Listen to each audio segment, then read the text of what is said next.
Look at yourself, man. Look at yourself. What am I going to do today to change what I see in this mirror? I'm trying to find more of myself. And the only way I can find more is to silence the world out as much as I can, because it's getting busier every day. It's getting faster. I put my phone away and I go dark. I go dark a lot, and it's because I have to find out. I'm on a journey of life, and we all have a different journey. I like to take this 4-lane highway, the easy highway. We all love that 4-lane highway. We always step over the shovel. That shovel, I made my own path. But going through this path of life, this journey over here that you make yourself, that's incredibly difficult, and we're afraid. It's easier to accept the fact that I'm just not good enough. You have to go into those dark chambers that we often shut off, and you got to open them up. Fail, and you're going to be in your head. You're going to be saying, I'm not good enough. And it's how you get through that.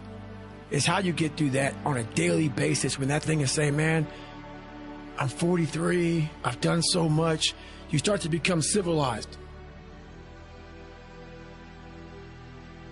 The refrigerator gets full. You start making money, and you start, I'm not getting cold anymore. I'm retired. At 40, people shouldn't be playing basketball or football. Or at 43, I'm still putting 100-mile weeks, still doing thousands of pull-ups, thousands of push-ups, because I'm not allowing myself to become civilized. The worst thing that can happen to a man is become civilized. You want to be uncommon amongst uncommon people, period. You start putting yourself in situations that suck, you'll find yourself. I'm big on being with yourself.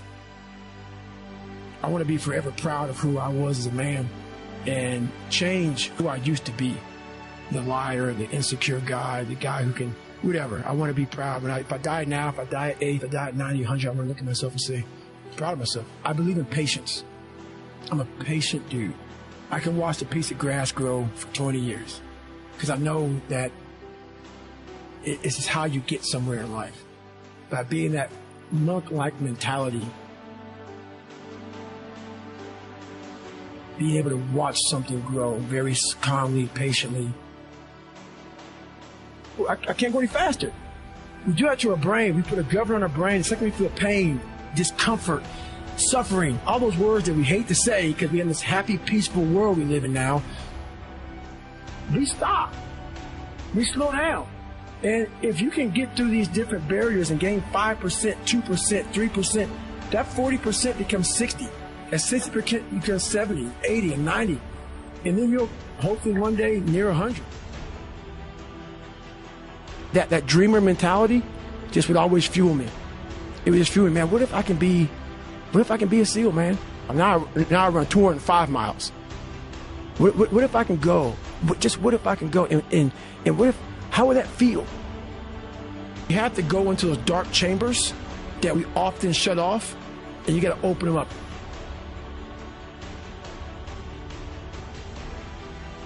Be the hero of your own movie. If your life was a movie and it started now, forget about whatever financial disasters you've had, personal failures, relationship failures.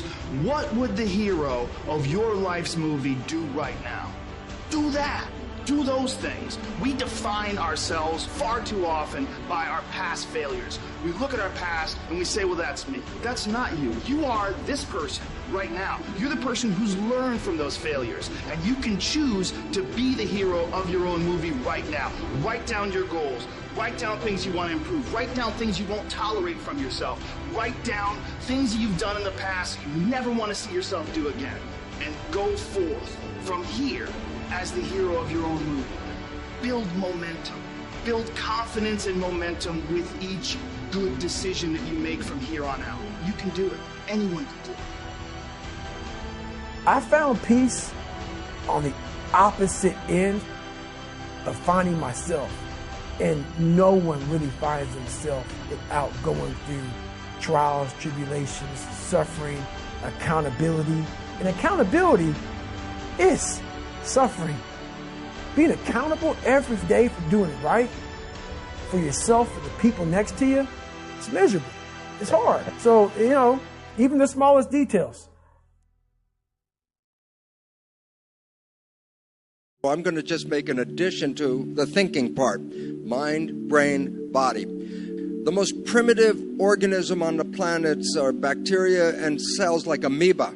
An amoeba has all of the functions that you have. An amoeba has a respiration, digestion, nervous system, reproduction system. An amoeba even has an immune system. So single cells are like miniature people. And in the world of an amoeba, the amoeba has to live in the world. It has to read what's going on. Is this a good place to go? Is there food here? Or is there something scary? So the amoeba doesn't bounce. It moves in the direction to give life.